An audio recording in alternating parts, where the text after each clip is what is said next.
আসসালামু আলাইকুম সম্মানিত ভাই বোনেরা, হ্যালো সাইফুল টুজের ইউটিউব চ্যানেলে আপনাকে স্বাগতম। আজকের ভিডিও হচ্ছে বাসাবাড়িতে কিভাবে কফি বানাবেন বা রেস্টুরেন্টগুলোতে আমরা কিভাবে কফি বানাই।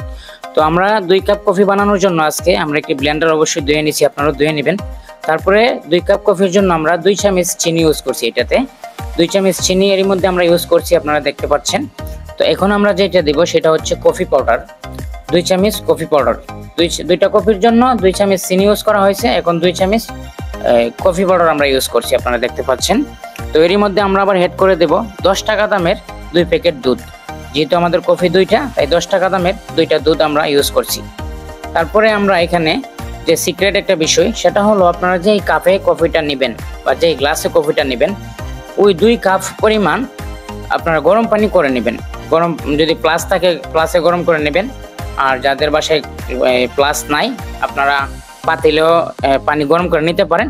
তবে কফিটা মেজারমেন্ট করে দেবেন, যেই কাপে বা যেই গ্লাসে আপনারা কফিটা খাবেন সেই পরিমাণ মেজারমেন্ট করে গরম পানি দিলে তাহলে কফিটা নষ্ট হবে না, আবার কমও হবে না। ধরুন 5 জনের জন্য বানাবেন, আপনি 5 কাপ যেই কাপে আপনারা এগুলি সার্ভ করবেন, যেই কাপে আপনারা পরিবেশন করবেন দিবেন, ওই কাপে 5 কাপ দিবেন। ওই 5 কাপ হইলে ওই 5 কাপ চিনি দিবেন, 5 কাপ কফি দিবেন, 5টি 10 টাকার দুধ দিতে পারেন।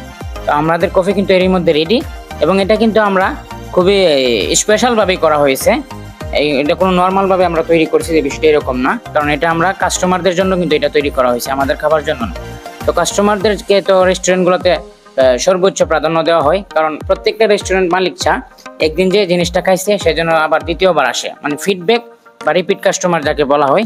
তো আপনারা এইভাবে বাসায় করবেন, রেস্টুরেন্টে করবেন, করে দেখবেন খুবই ভালো হবে। তবে এখানে একটা বিষয়, চিনি এবং কফির পরিমাণটা একটু কম দিবেন, বেশি পরে লাগলে নিয়ে নিতে পারবেন। কফি এবং চিনির পরিমাণ বেশি হলে কিন্তু সমস্যা হবে, চিনি বেশি হলে মিষ্টি বেশি হবে, কমানোর কোনো সুযোগ নেই। কফি পাউডার বেশি হয়ে গেলে তিতে হয়ে যাবে, তাই কফি পাউডার এবং চিনি একটু কম রাখবেন। কফি লাগলে পরে আবার হেড করা যায়, চিনি যদি মিষ্টি কম হয় আবার হেড। তো আজকের ভিডিও এ পর্যন্তই, দেখা হবে নতুন কোনো ভিডিওতে। সে পর্যন্ত ভালো থাকুন, সুস্থ থাকুন। হ্যালো সাইফুল টুজির ইউটিউব চ্যানেলের সাথে থাকুন। ভালো থাকবেন, সুস্থ থাকবেন। আসসালামু আলাইকুম ওয়া রাহমাতুল্লাহি ওয়া বারাকাতুহু।